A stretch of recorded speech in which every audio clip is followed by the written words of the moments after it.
Hello everyone, I am from EME Technologies. Welcome to this channel. Please subscribe our channel and press the bell icon for latest updates.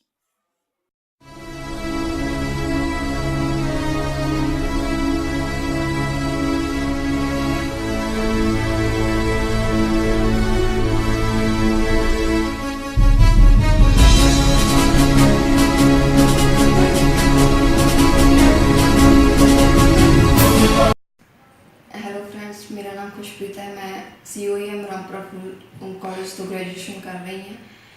इस time मेरी 6 months training चल रही है जो कि मैं EME technologies Mohali ਦੇ ਵਿੱਚ ਕਰ ਰਹੀ ਹਾਂ। ਸਾਡੇ ਟ੍ਰੇਨਰ ਬੰਦਰਾ ਮੈਮ ਨੇ ਜੋ ਕਿ ਸਾਨੂੰ ਵਧੀਆ ਗਾਈਡ ਕਰ ਰਹੇ ਨੇ।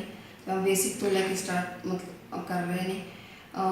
ਜੋ ਵੀ ਮੈਮ ਕਲਾਸ ਦੇ ਵਿੱਚ ਟਾਸਕ ਦਿੰਦੇ ਨੇ ਕਲੀਅਰ ਨਹੀਂ ਹੁੰਦਾ ਤਾਂ ਨੈਕਸਟ ਡੇ ਸਾਨੂੰ ਵਧੀਆ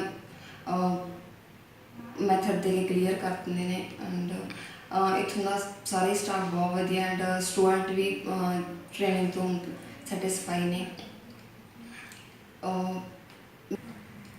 ਇਸ ਦੇ ਨਾਲ ਨਾਲ ਸਾਡੀ ਟ੍ਰੇਨਿੰਗ ਦੇ ਨਾਲ ਨਾਲ ਹੀ ਮੌਕ ਸੈਸ਼ਨ ਰੱਖਿਆ ਗਿਆ ਸੀ ਸੈਸ਼ਨ, ਜਿਹਦੇ ਵਿੱਚ ਸਾਡੀਆਂ ਇੰਟਰਵਿਊ ਸਕਿੱਲਸ ਕਾਫੀ ਕਲੀਅਰ ਹੋਈਆਂ ਨੇ, ਜਿੱਥੇ ਸਾਨੂੰ ਪਤਾ ਲੱਗਿਆ ਕਿ ਇੰਟਰਵਿਊ ਕਿੱਦਾਂ ਦੇਣੀ ਆ।